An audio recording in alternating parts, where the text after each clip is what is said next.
stood in front of the court, shaking noticeably as I addressed the judge. I tried to convince him not to uphold the plea bargain agreed to by the defense to prosecution. I explained how the defendant had turned my life upside down, how it would take me longer than 6 months to recover from the psychological effects I sustained due to the defendant holding a gun to my head as he robbed me. There's a chance in your lifetime you will become the victim of a violence crime. Today I'd like to talk to you about our judicial system and how they sentence, why it is important to enforce stronger punishment on criminals, and what you can do to help. I'll begin by telling you about the leniency in our court systems. Courts need to be stricter on criminals instead of portraying leniency towards them and make them take full responsibility for their actions. Being indulgent on criminals results in a higher crime rate in repeat offenders. The problem is that the judicial system focuses on the background of the criminals and allows the criminal to use that as an excuse for their actions. They take into account how they grew up, their age, and any prior records they have. But they don't take into account the juvenile record, which a lot of these people had juvenile crimes before they became adults and are actually repeat offenders. It doesn't matter if you're 18 or 80, you know whether what you're doing is right or wrong. Often, the way that the court system sentence, it results in higher crime rates and repeat offenders. Criminals often receive shorter sentences or no jail time at all, probation, and some fines. The robber I spoke about received a 6-month sentence for robbing me and holding a gun in my hand. When I addressed the court about it, they stated that it was because he was only 19. They considered him a first offender because they did not take into account his numerous violations he had as a juvenile. And he received a 6-month sentence and then probation. He also took into account his family environment, and that his mother was a single mother, his father wasn't at home, she didn't make much money. I still think that even though you come from those circumstances, not everyone turns to crime, and so that should not be used as an excuse. It is important for communities to provide their citizens with a safe environment to live in and raise their families. Crime is a widespread problem. It is everywhere and nobody is exempt from it. It doesn't matter if you're rich or poor, young or old, anybody can be a victim of a crime. Even your animals can be victims of crimes. According to easyarticles.com, approximately 6 out of every 100 females will be the victims of a forcible rape within their lifetime. Over 16,000 murders, 850,000 aggravated assaults, and 400,000 robberies were recorded in the U.S. in 2004. That's a large number. This in no means should be taken lightly. Detroit, Michigan, was pegged the nation's murder capital of the 1980s. According to the Census Bureau, since then it has lost 1 million of its residents. Redevelopment of the riverfront has helped slow but not decline the problem. Experts have said that the crime reports available to the public don't help the matter.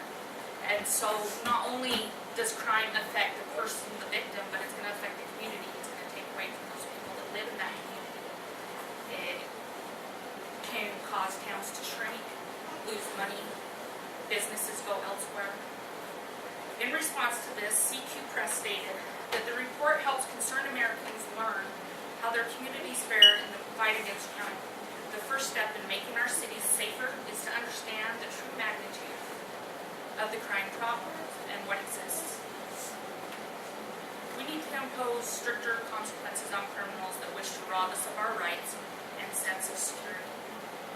Restructuring our sentence and punishment criteria in the judicial system is the answer. Crime rates in Islamic countries that enforce harsher punishments are significantly lower than ours. Shafiq on DubaeForums.com states, the reason why they work is that they deter crime because the criminal often sustains a greater loss than the victim. Losing your hand for theft, castration for rape, adultery, and murder can result in death. The punishment is designed to prevent the offender from repeating the crime. So a lot of people there, they're not going to go and rob somebody because they're going to lose their hand if they're caught. So that money that they take or the profit that they take is not worth losing their hand. Same thing with murder. They're not going to go kill someone because they know that that's going to be what their sentence is. They are going to die. And because these sentences are so strict, a lot of the people in those countries don't commit crimes. They have a lot lower crime rate. In Punishment, a comparative historical perspective, the author Terence Mead states, one of the major cornerstones of Islamic law is that it's harsh penal code. Hudud offenses are often offenses against God, and punishment for them is absolutely severe, such as death, amputation, and whipping. Death sentences for murderers are permitted under the law of retaliation, and whipping is also discretionary punishment for other criminal offenses. For an example, an Egyptian national convicted of robbery in 1990 was sentenced to 4,000 lashings and then additional imprisonment. So I can see how that would detain me from going to these countries and committing crimes. We need to look at what these other countries with lower crime rates are doing to prevent crimes and petition our government. Write your congressman and ask for them to reinforce our penal code and restructure it. As a result of this, I believe that crime rates will gradually fall and we will see less repeated offenders. If we do nothing, the crime rates are going to continue to increase, and as well as the victims, possibly you. How many times do we have to hear stories in the press about inmates that have been released on good behavior or because of overcrowding, they get out and recommit crimes, often heinous ones where they end up being murdered after being tortured? How many lives can we save, and how many of these victimizers can we stop from victimizing? We don't need to go to some of the extremes that I mentioned before, such as dismemberment, castration. However, we are entitled to happiness and security, which I believe can be better achieved by reevaluating how we punish criminals. Today I talked to you about our crime rates and sentencing, the need to impose stricter consequences, and how crime rates and victimization will fall as a result of imposing the consequences. We all want to raise our children in a community where we don't have constantly fear for their safety. There is an old saying I believe our judicial system should adopt as their new model. Fool me once, shame on you. Fool me twice, shame on me. Thank you.